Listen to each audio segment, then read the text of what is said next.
Now, this is a question that I haven't really addressed in quite some time, and it's about the financial issues behind having an alcoholic in your family. The biggest one, and I'll start with the biggest bill of all, was the $3.2 million that it cost for her last 28 days in ICU at UCLA Medical Center. She had performed 12 different operations. She was under constant 24 hours care, nurses, doctors, operations. It was outrageous what they did to try and save her. That was the biggest bill. Luckily, in my case, I had a lot of insurance because I was an insurance agent, but that's what the insurance company had to pay. I'm sure that gets negotiated down, but the thing is, for a lot of families, when they have an alcoholic in the family, the financial implications are outrageous. Certainly for someone who's struggling, it just adds to that. And if you have the breadwinner, if they're an alcoholic, well, that can actually financially destroy families. So let's get a little bit into this. If this is the first time seeing me again, I was married for 25 years, and my wife unfortunately succumbed to alcohol use disorder almost 5 years ago. And a lot of this is going to be telling about the stories and my particular cost for this video. So let me read this really quick and we'll get into the cost. Have you made a video on the financial impact of Amanda's disorder, the rehabs, the hospitals, the DUIs, etc.? Well, some of the biggest costs, the most annoying ones, when she got a DUI, and she got 4 of them, was the impound cost. And that could go anywhere from, I think, $600 to $1,000 to just get your car back. And usually when I got it back, if you told some of my stories, the car was damaged. Either the windows were broken or she had ran into something, bumpers were destroyed. There's cost. I mean, you have to pay for that. So $500 to $1,000 to get your car back, and another probably $500 in deductibles to go get the car fixed each time. That's one cost. She had warrants. I mean, I'll get into what the costs were when she passed away. She was up to about $22,000 in warrants, fines, fees, legal costs.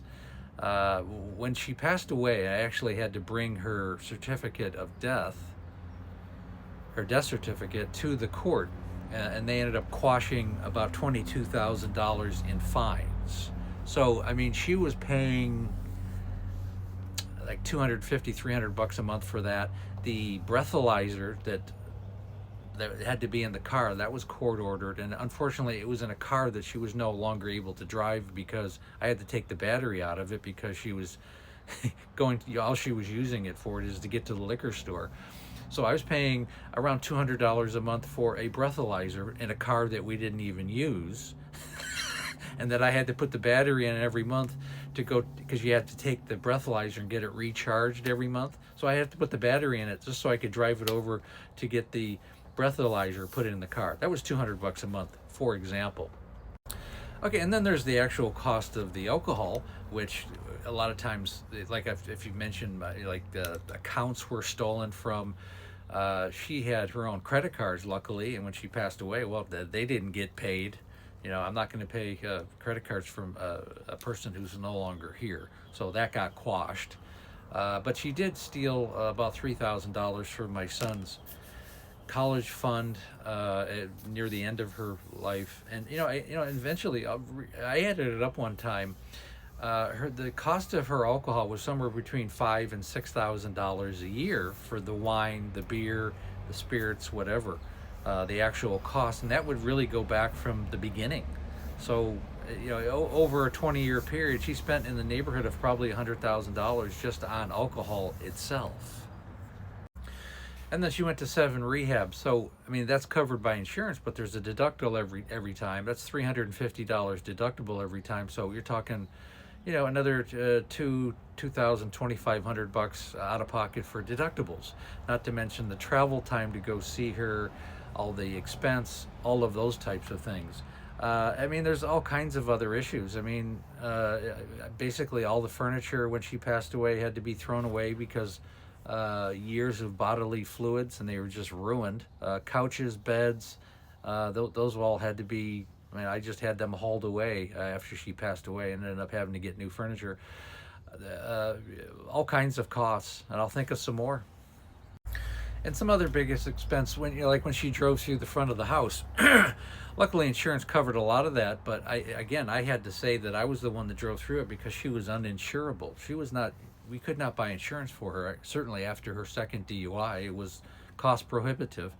And it was that's another $500 deductible. She did about $8,000 damage to the house and another $5,000 damage to the car at the time. Luckily, insurance covered most of that. And then, my car was in the garage at the time, and she scraped the top of that, and that was another $500. So that little escapade cost somewhere around $1,500 to drive through the garage door. That's just one incident. And then you have to realize the court fines. I mean, every time you get arrested, you have to pay for lawyers and all kinds of fees, and these are expensive. These are expensive things. And by far the most expensive of all is the cost of relationships and your own mental health as a family member.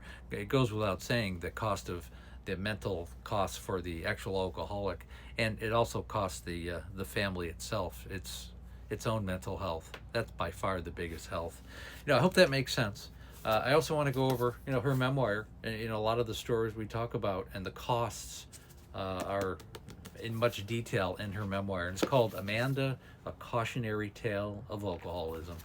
It's the story of her 20-year decline. Really, it's really concentrated on the last 6 or 7 years, which were the worst years, when she was a late stage 3, stage 4 alcoholic. And then we get into the earlier years in the beginning of the book. I mean, we had a wonderful relationship. She was a very nice person.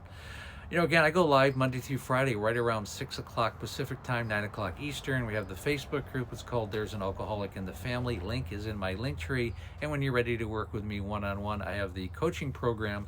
Set up a breakthrough call. It takes about 45 minutes or so. We'll go over what's going on with you and your family. The call is free.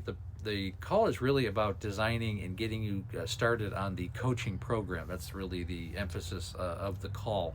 I'm looking for people who want to change their lives and the lives of their family. And again, thanks so much for listening.